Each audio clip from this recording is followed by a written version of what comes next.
तो एग्जांपल लेने के लिए जो हमने चैप्टर 1 में पढ़ा है, price action, what is technical analysis, momentum और पर्टिकुलर कैंडलस्टिक बेसिक्स, वो सारी चीज़ें अब थोड़ा सा एज एग्जांपल हम मेटाट्रेडर 4 प्लेटफॉर्म में जाकर देखेंगे कि हमने जो पढ़ा है वो यहाँ पे क्या है, वो कैसे उसका सिनेरियो कैसे बन रहा है। तो एज एग्जांपल आपकी सामने यहाँ से आप देखेंगे तो this is your line chart. Chart के 3 टाइप हैं। एक तो लाइन चार्ट है, आपके सामने देखें तो लाइन चार्ट आपको ऊपर जाता हुआ नीचे स्विंग्स मारता हुआ नज़र आ रहा है। इसका मतलब है कि ये जो पर्टिकुलर चार्ट है ये हमें एक्चुअल जो है प्राइस की जो मूवमेंट है, जिसमें हाई है, लो है, यानी कि कंप्लीट डेटा जो है मार्केट की एक पर्टिकुलर डे की, अगर मैं मिसाल के तौर देखना चाहूँ कि आज के दिन मार्केट ने हाई कितना मारा, लो कितना मारा, क्लोज कहाँ पे हुई, तो लाइन चार्ट मुझे नहीं बता सकता। ये लाइन चार्ट मुझे एक्चुअल प्राइस की मूवमेंट बता सकता है कि प्राइस जो है यहाँ तक जाके क्लोज हुई, फिर यहाँ तक जाके क्लोज हुई, फिर यहाँ तक। ये सिर्फ क्लोजिंग को ही रिप्रेजेंट करेगा। तो लाइन चार्ट में कोई पर्टिकुलर एक डेटा नहीं है, complete data, sets of data जो है वो लाइन चार्ट नहीं है। उसके बाद बार चार्ट, यहाँ पे आप आएँ तो ये आपका बार चार्ट है। बार चार्ट आपके सामने है, देख सकते हैं आप कि बार चार्ट भी एक क्लियर पिक्चर नहीं दे रहा। कोई बुलिश की कैंडल, कोई बेयरिश की कैंडल, कोई बॉडी में कितना वॉल्यूम है। हाँ, काफ़ी ट्रेडर करते हैं इस पे काम, लेकिन मैं जो कहता हूँ कि एक पर्टिकुलर माइंडसेट बनता है जिस प्राइस के ऊपर ट्रेड करने में, वो माइंडसेट यहाँ पे नहीं बन रहा। तो कैंडलस्टिक एक वाहिद ऐसा चार्ट है ग्राफिकली जो रिप्रेजेंट करता है प्राइस को, वो सबसे बेस्ट है। उसको ट्रेड करने में हमें बहुत ज़्यादा हेल्प मिलती है, ठीक है ना। हमें कैंडलस्टिक पैटर्न्स की हेल्प मिलती है, हमें ओपनिंग क्लोजिंग बॉडी लैंग्वेज की पता चलती है, रिजेक्शंस की पता चलता है। तो कहने का मकसद कि जो कैंडलस्टिक चार्ट है, the best chart in the world to trade any asset like currencies और commodities, futures, anything that you want to trade in the market. So candlestick pattern जो है वो सबसे बेस्ट है। जितनी क्लियर और वाज़े पिक्चर मार्केट की कैंडलस्टिक चार्ट देता है और कोई चार्ट नहीं दे सकता। जो डेटा हमको कैंडलस्टिक प्रोवाइड करता है और कोई चार्ट प्रोवाइड नहीं कर सकता। तो हम प्राइस एक्शन ट्रेडर जो है वो सिर्फ कैंडलस्टिक पैटर्न पे ही काम करेंगे। तो अब आपके सामने ये third type of the chart, candlestick chart. इस तरह से होता है कैंडलस्टिक चार्ट जो आप देख रहे हैं। तो इसमें कैंडल्स का जो कलर है वो आप चेंज कर सकते हैं। बेरिश जो कैंडल है यहाँ पे ब्लैक है, उसको आप रेड कर सकते हैं। बुलिश कैंडल ग्रीन है, इसको आप ब्लू भी कर सकते हैं। तो वो चेंज कर सकते हैं आप। वो उसके लिए आप बेसिक कोर्स में जाएं, उसमें MetaTrader, how to operate MetaTrader को कैसे चलाया जाता है, वो बेसिक कोर्स में आपको ये चीज़ सिखाई जाएगी कि मेटाट्रेडर कैसे चलाते हैं और कैंडलस्टिक के कलर्स चेंज कैसे करते हैं, वो सारा विक्स वगैरह। तो कहने का मकसद कि कैंडलस्टिक चार्ट ये है आपके सामने, जो कि प्राइस एक्शन का जो है वो बेसिक इंडिकेटर है कि प्राइस एक्शन के बगैर, कैंडलस्टिक चार्ट के बगैर प्राइस एक्शन करना तकरीबन नामुमकिन है। और प्राइस एक्शन आपकी अधूरी है, अनकम्प्लीट है, अगर आप कैंडलस्टिक चार्ट यूज़ नहीं कर रहे हैं या कैंडलस्टिक फॉर्मेशंस को नहीं देख रहे तो कैंडलस्टिक फॉर्मेशंस जो होती हैं वो रिवर्सल पैटर्न्स हो या कंटिन्यूएशन हो या कोई भी हो, वो तकरीबन प्राइस एक्शन को कंप्लीट करती है। प्राइस एक्शन का जो है वो बेसिक्स हैं।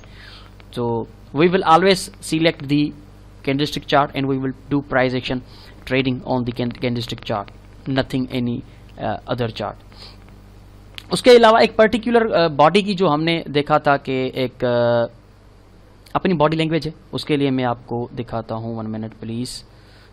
कैसे किया जाता है, ठीक है। तो मैं आपको दिखाता हूँ कि हमने जो कैंडलस्टिक के बेसिक्स में पढ़ा था चैप्टर 1 में, तो उसको मैं अब आपको दिखाऊंगा कि एक पर्टिकुलर कैंडल जो है वो अपना जो है किस तरह से बॉडी लैंग्वेज है, उसकी साइकोलॉजी क्या है, कैंडलस्टिक की साइकोलॉजी हम कैसे समझेंगे। तो ये देखें कि मार्केट जाहिर सी बात है ऊपर जा रही है, ठीक है ना। प्राइस जो है बुल्स के कंट्रोल में, मार्केट ऊपर जा रही है और ज़्यादातर आपको नज़र आ रहा होगा कि बुल्स की जो कैंडल्स हैं वो बहुत बड़ी बड़ी हैं, यानी कि बुल्स का जो मोमेंटम है वो स्ट्रॉन्ग है। यहाँ पे देखें ना, बुल्स का मोमेंटम जो है वो स्ट्रॉन्ग है। उसके मुकाबले में बेरिश का मोमेंटम आप देखें, बेरिश का मोमेंटम बहुत वीक है। कहने का मतलब कि momentum is the rate of change of price. तो बुल्स यानी कि प्राइस जो चढ़ रही है, चढ़ने का जो रेट है, यानी कि बुलिश मोमेंटम जो है वो स्ट्रॉन्ग है। चढ़ रही है तो बहुत ज़्यादा चढ़ रही है, लेकिन गिर रही है तो बहुत थोड़ा गिर रही है। जैसा कि यहाँ पे देखिए मार्केट गिरी तो बहुत थोड़ा स्विंग मारा, यानी कि rate of change of price drop जो हो रही है वो बहुत थोड़ी है, उसका रेट जो है बहुत थोड़ा है, लेकिन rate of change of price जो बढ़ रहा है जो कि बुलिश मोमेंटम है वो स्ट्रॉन्ग है। तो मिसाल के तौर पे शुगर को लेते हैं, चीनी जो हमने पीछे लिया था एग्जाम्पल, तो शुगर जो है वो यहाँ से देखें यहाँ तक 50 से 60 रुपये ऊपर गई, लेकिन जो गिरी है वो 50-60 रुपये से 2 रुपये गिरी है, 58 रुपये। उसके बाद फिर जब चढ़ी है तो 10 रुपये चढ़ी है, यानी कि ये हो गई अब 68 रुपीज़, क्योंकि हम 70 रुपीज़।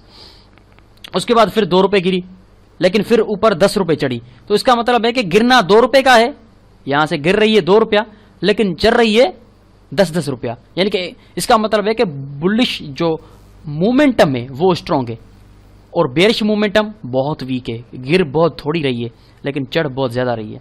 लेकिन रिसेंटली अगर आप देखें तो ये जो स्विंग है, इस स्विंग ने पर्टिकुलरली हमें परेशान किया है, हमें अलर्ट किया है कि अब जो है मोमेंटम बेरिश जो है वो थोड़ा स्ट्रॉन्ग है। और बेरिश मोमेंटम जो है वो स्ट्रॉन्ग होने का मकसद ये है कि पहले 2 रुपये गिर रही थी, लेकिन इस बार जो है वो 10 रुपये उठी है, तो तकरीबन 8 रुपये गिरी है। इसका मतलब है थोड़ा सा एहतियात करें, बुलिश मोमेंटम जो है वो बुल्स का मोमेंटम थोड़ा सा वीक है, तो कोशिश कीजिएगा कि अब एहतियात रखिएगा। तो इस तरह की सिचुएशन होती है मोमेंटम की। ये देखें, bulls strong momentum, bearish weak momentum, bulls strong momentum, bearish भी किसी हद तक अपना मोमेंटम दिखाया, लेकिन फिर again bulls strong momentum, bearish weak momentum, bulls strong momentum, bearish weak momentum, bulls strong momentum. अब यहाँ पे बेरिश ने एक बार फिर स्ट्रॉन्ग मोमेंटम दिखाने की कोशिश की। अब हम कोशिश करेंगे कि इस एरिया के अंदर जो है हम बाय नहीं करेंगे, क्योंकि इस एरिया के अंदर अब हम सेल करेंगे, क्योंकि बेरिश का मोमेंटम बहुत ही अब स्ट्रॉन्ग हो रहा है। तो दिस इज द मोमेंटम। इस तरह से हम मोमेंटम को देखते हैं, rate of change of price, और उसके अलावा चार्ट जो है वो कैंडलस्टिक चार्ट यूज़ करेंगे, बेस चार्ट है, उसके अलावा हम प्राइस एक्शन नहीं कर सकते। तो मैंने ये एग्जांपल देना लाजिम समझा है, हर चैप्टर में मैंने एग्जांपल दिया है, क्योंकि मेटाट्रेडर 4 हमारा ट्रेडिंग प्लेटफॉर्म है, उस पे जाके हम एग्जांपल देना लाजिम समझते हैं कि हमें पता चले कि जो प्रेजेंटेशन में हमने चीज़ें सीखी हैं वो MT4 प्लेटफॉर्म में कैसा दिखती हैं, उनकी साइकोलॉजी वहाँ पे कैसी है। तो देख रहे हैं आप, बिल्कुल सिंपल है कि मोमेंटम किस चीज़ को कहते हैं, मोमेंटम बुल्स का कितना है, बेरिश का कितना है, बुल्स का फिर कितना है, फिर बेरिश का कितना है, कहाँ पे मोमेंटम टूटता हुआ नज़र आ रहा है, कहाँ पे मोमेंटम किस बुल्स का मोमेंटम वीक नज़र आ रहा है, कहाँ पे बेरिश का मोमेंटम स्ट्रॉन्ग नज़र आ रहा है। तो इस चार्ट पे हमने मोमेंटम को भी देखा, इस चार्ट पे हमने कैंडलस्टिक चार्ट भी देखा, लाइन चार्ट भी देखा, बार चार्ट भी देखा, और जाहिर सी बात है difference between price action trader, indicator trader, इन दोनों के बीच का जो डिफरेंस है वो डिफरेंस मैं आपको अब दिखाने जा रहा हूँ, ठीक है ना। वो हमने पीछे देखा था, लेकिन मैं अब उन दोनों का डिफरेंस आपको दिखाता हूँ।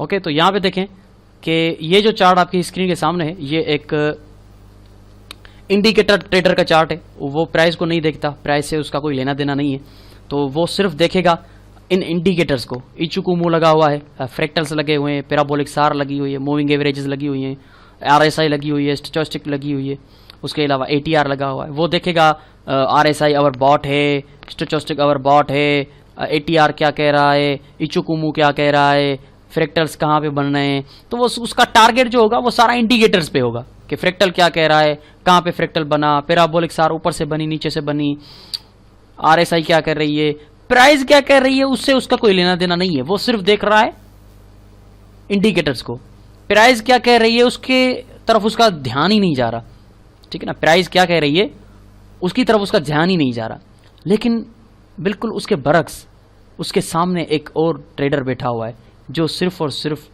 ऐसा चार्ट यूज कर रहा है,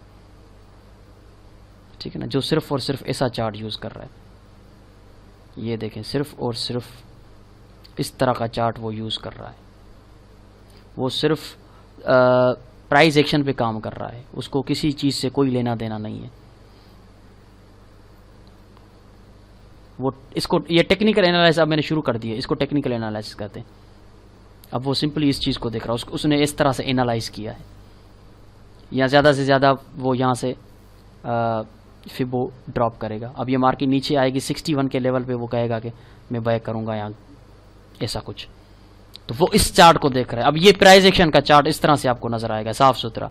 उसका मेन फोकस और उसका मेन टारगेट क्या होगा, उसका मेन टारगेट प्राइस इटसेल्फ, वो प्राइस को इंडिकेटर समझकर ट्रेड करेगा। ठीक है, कहाँ पे कन्फ्लुएंस एरिया है, कहाँ पे मार्केट रिवर्स हुई, कहाँ पे वापस आके यहाँ से फिर रिवर्स होगी, फिर यहाँ पे ट्रेंड लाइन पे मैं बाय करूँगा। तो उसका मेन जो फोकस है, मेन प्राइस फोकस है उसका, कि प्राइस कहाँ मूव करती है, वो प्राइस के पीछे भागता है। ठीक है ना, प्राइस एक्शन का ट्रेडर प्राइस के पीछे भागेगा, जिस तरफ प्राइस जाएगी उस तरफ वो भागेगा। लेकिन इस तरह का जो बंदा होगा वो सिर्फ इंडिकेटर्स के पीछे भागेगा, जिस तरफ इंडिकेटर भागेगा उस तरफ वो भागेगा, और finally at the end of the day उसको लॉस ही होगा। अब यहाँ पे देखें कि कुछ पता नहीं चल रहा, प्राइस का कुछ पता नहीं चल रहा, वो सारा इंडिकेटर पे डिपेंडेंट है बेचारा। ठीक है, तो ये दो डिफरेंस हैं एक प्राइस एक्शन ट्रेडर में और इंडिकेटर बेस्ड ट्रेडर में। तो प्राइस एक्शन ट्रेडर हैं हम, जाहिर सी बात है हम सिंपल चीज़ों पे, नेग्ड चीज़ों पे यकीन रखते हैं, और हमारा ये यकीन है कि price action itself is a great indicator. Price खुद जो है वो एक बहुत बड़ा इंडिकेटर है, और उसको हम एज अ ट्रेडिंग अपॉर्चुनिटीज़ के लिए एनालाइज करके यूज़ करेंगे। जाहिर सी बात है आपके सामने जो चार्ट आप देख रहे हैं ये यूरो यूएसडी का चार्ट है, और इसमें प्राइस जो है वो अपना बिहेवियर दिखा रही है, इसी को प्राइस एक्शन कहते हैं। ये जो ऊपर गई नीचे आई, ऊपर गई, ये मार्केट का बिहेवियर है, ये मार्केट मूव है, ये प्राइस एक्शन है। नीचे आई ऊपर गई, नीचे आई ऊपर गई। अब ये पूरा जो सिस्टम आप देख रहे हैं, पूरी ऊपर नीचे होना, ये पूरी मूव जो है, ये पूरी जो बिहेवियर है प्राइस का, यही तो प्राइस एक्शन है। और इसी प्राइस एक्शन के ऊपर हमने जो ट्रेंड लाइन लगाई है, ये टेक्निकल एनालिसिस है। ये जो हमने हॉरिजॉन्टल शेडोज लगाए हैं सपोर्ट रेजिस्टेंसेस के, यही तो हैं टेक्निकल एनालिसिस जो हमने प्राइस एक्शन पे लगाए हैं, यानी कि प्राइस की अपनी मूव के ऊपर जो हमने लगाए हैं सपोर्ट रेजिस्टेंस या कुछ भी लगाया हुआ है। आगे चलकर हम सीखेंगे क्या क्या लगाएंगे हम, तो उसको कहते हैं price action trading with the help of technical analysis. ठीक है जी, तो ये सिंपल एग्जांपल मैंने आपको दिया मेटा ट्रेडर में जाकर के मोमेंटम क्या होता है और difference between price action trader and indicator based trader.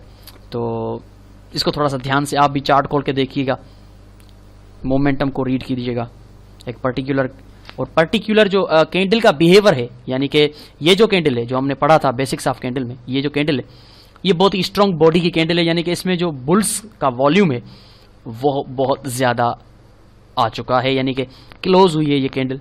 यानी कि इस दिन, ये डेली की कैंडल है, तो इस दिन सारा दिन बुल्स का जो है वो उरूज रहा, और फाइनली बुल्स ने ही स्ट्रॉन्ग बॉडी में कैंडल को क्लोज करवाया। लेकिन उसके बिल्कुल बरक्स ये कैंडल अगर आप देखेंगे तो ये स्ट्रांगली रिजेक्ट हुई, इसको बेरिश ने स्ट्रांगली रिजेक्ट करके नीचे जाके बेरिश बॉडी में ही क्लोज किया, यानी कि बॉडी भी बेरिश है और रिजेक्शन भी बहुत है। अब मैंने आपको कहा था कि ऊपर से अगर बड़ी विक है, यानी कि सेलर्स का प्रेशर है, इस पर सेलर्स का प्रेशर आया और ये नीचे जाके छोटी बॉडी में क्लोज हो गई, यानी कि दिस इज अ रिजेक्शन। तो ये बॉडी लैंग्वेज है मार्केट की अलग, ये बॉडी लैंग्वेज मार्केट की अलग है, ये बॉडी लैंग्वेज अलग है। कि एक पर्टिकुलर कैंडल आपको बता दी कि मेरे अंदर कितने बायर्स और सेलर्स समाये हुए हैं, इसमें कितने बायर्स समाने की कोशिश कर रहे थे, लेकिन सेलर्स ने उन सारे बायर्स को धक्का दिया और मार्केट से बाहर निकाल के और आके यहाँ पे छोटी बॉडी जो है बेयर्स की क्लोज करवाई। तो एक पर्टिकुलर कैंडल का ये एक साइकोलॉजी है। ठीक है, आपका concept I am pretty much sure कि क्लियर हो गया होगा कि प्राइस एक्शन क्या है, उसके ऊपर टेक्निकल एनालिसिस कैसे अप्लाई करते हैं, और उसके अलावा इंडिकेटर ट्रेडर और प्राइस एक्शन ट्रेडर के बीच में क्या डिफरेंस है वो भी आप देख सकें क्या डिफरेंस है। और एक पर्टिकुलर कैंडल जो है उसकी बॉडी लैंग्वेज क्या कहती है, बुल्स की स्ट्रॉन्ग कैंडल यानी कि उसमें बहुत ज़्यादा बुल्स आ चुके हैं, वॉल्यूम बहुत ज़्यादा है, वॉलेटिलिटी हाई है, और अगर बॉडी छोटी है तो वॉलेटिलिटी कम है, और उसके अलावा अगर बड़ी बड़ी विक्स बन रही हैं तो इसका मतलब है कि रिजेक्शन है, बायर्स या सेलर्स का प्रेशर है, कैंडल रिजेक्ट हो रही है। तो ये सारी सिंपल चीज़ें हैं जो हमने चैप्टर 1 में पढ़ी थी, तो एज एग्जांपल हमने यहाँ पे इन चीज़ों को देखा। तो ठीक है, इन चीज़ों को थोड़ा सा आप प्रैक्टिस कीजिएगा, इन चीज़ों को थोड़ा सा अपनी तरफ से एनालाइज कीजिएगा। चैप्टर 1 को प्रैक्टिस करें, जैसे मैंने अभी चार्ट पे किया है ऐसे ही चैप्टर 1 को आप प्रैक्टिस करें। ये आपका होमवर्क है कि आप चैप्टर 1 को आज, अगर आपने चैप्टर 1 देखा है तो आज चैप्टर 1 को आप प्रैक्टिस करें, कल तक यानी कि 24 घंटों के अंदर अंदर आप इसको प्रैक्टिस करें। ये 24 घंटे के बाद आप दूसरी वीडियो देखेंगे। तो 24 घंटों में आप क्या करेंगे, चार्ट के टाइप्स खोल के देखेंगे और कैंडल स्टिक को खोल के देखेंगे कितना फ़र्क है, और उसके अलावा प्राइस एक्शन क्या है उस पर थोड़ा सा ध्यान देंगे, और उसके अलावा मोमेंटम देखेंगे मार्केट का कैसे डिफाइन किया जाता है, कैसे मोमेंटम टूटता हुआ नजर आता है एक पर्टिकुलर कैंडल में, और थोड़ा सा कैंडल पे ध्यान दें। ये बहुत ही इंपॉर्टेंट चीज़ मैं आपको कह रहा हूँ कि कैंडल पे जितना आप ग्रिप रखेंगे उतना आप प्राइस एक्शन में कामयाब रहेंगे। तो कैंडल पे ज़्यादा ध्यान रखें कि रिजेक्शन कैसे होती हैं, कैसे उनकी बॉडीज़ क्लोज होती हैं, बड़ी बड़ी बॉडी में क्लोज होना के मकसद क्या है। तो इन चीज़ों पे थोड़ा सा ध्यान दें कि जाहिर सी बात है बड़ी स्ट्रॉन्ग बॉडी है कि तो इसका मतलब है कि बहुत ज़्यादा बुल्स उसमें इंटर हैं। ये देखें बहुत ज़्यादा बुल्स हैं, लेकिन यहाँ पे बुल्स रिजेक्ट हो गए, बेयरिश आ गए। तो इस तरह से इन चीज़ों पे थोड़ा सा प्रैक्टिस करें। तो मिलते हैं नेक्स्ट चैप्टर में, चैप्टर नंबर 2 में। ये हमारी वीडियो चैप्टर 1 की ही वीडियो है, लेकिन ये एग्जाम्पल है मेटाट्रेडर 4 में। तो ठीक है दोस्तों, मिलते हैं चैप्टर नंबर 2 में। प्लीज़ चैप्टर नंबर 2 आज मत खोलिएगा, कल खोलिएगा 24 घंटों के बाद।